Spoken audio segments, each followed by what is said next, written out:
नमस्कार।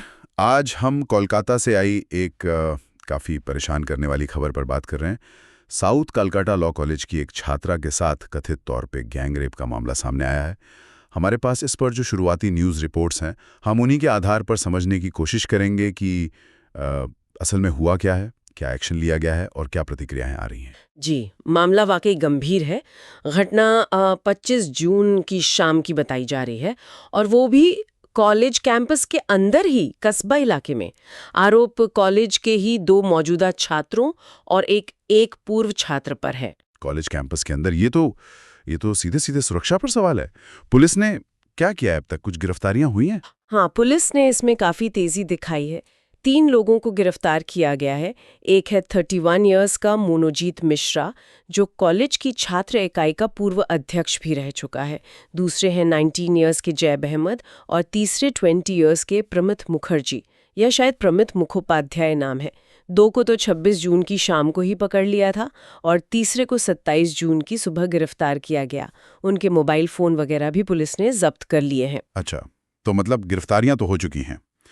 कानूनी तौर पर क्या चल रहा है? एफआईआर वगैरह हुई है? बिल्कुल।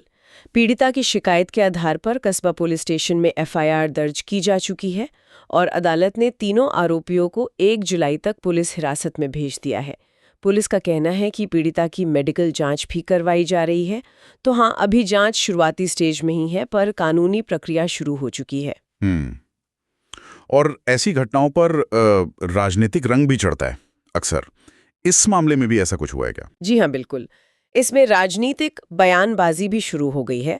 भाजपा के अमित मालवीय ने सीधा पश्चिम बंगाल सरकार और मुख्यमंत्री ममता बनर्जी पर निशाना साधा है। उन्होंने सोशल मीडिया प्लेटफॉर्म एक्स पर इसे भयानक बताया और ये भी आरोप लगाया है कि आरोपियों में तृणमूल कांग्रेस का सदस्य शामिल है। हालांकि ये बताना जरूरी है, जैसा कि स्रोत भी कह रहे हैं, कि उन्होंने अपने इस दावे के साथ कोई सबूत पेश नहीं किया है। उन्होंने ये तक कहा कि ममता बनर्जी के राज में पश्चिम बंगाल महिलाओं के लिए एक दुष्स्वप्न यानी बुरा सपना बन गया है।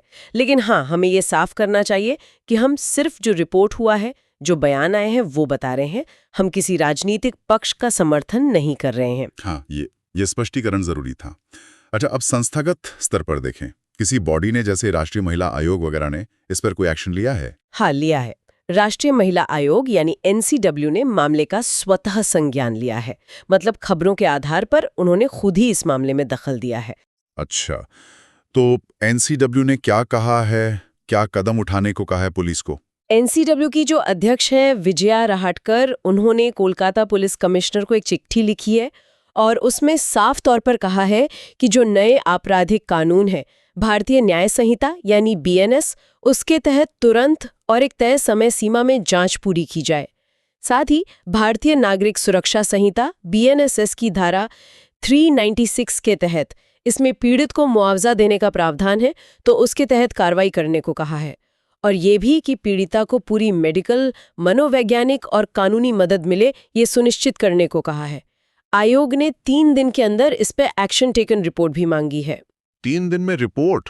ये तो काफी तेजी की उम्मीद की जा रही है। दिखाता है कि मामला कितना गंभीर है। बिल्कुल।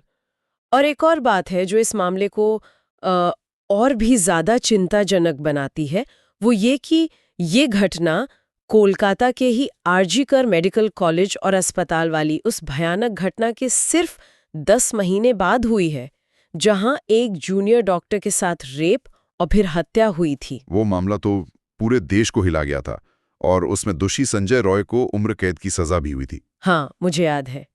आरजी कर वाला मामला तो वाकई बहुत दुखद था। तो कुल मिलाकर एक शिक्षण संस्थान में, एक लॉ कॉलेज में फिर से ऐसी गंभीर घटना है। गिरफ्तारियां हुई हैं, राजनीतिक बयानबाजी चल रही है और एनसीडब्ल्यू ने भी दखल दिया है। ये सब क्या दिखाता है? मेरे ख्याल से ये साफ है कि शिक्षण संस्थानों में सुरक्षा को लेकर चिंताएं अभी भी बनी हुई हैं और ऐसी घटनाओं का समाज और राजनीति पर कितना तुरंत असर पड़ता है, ये भी दिखता है। सही कहा आपने।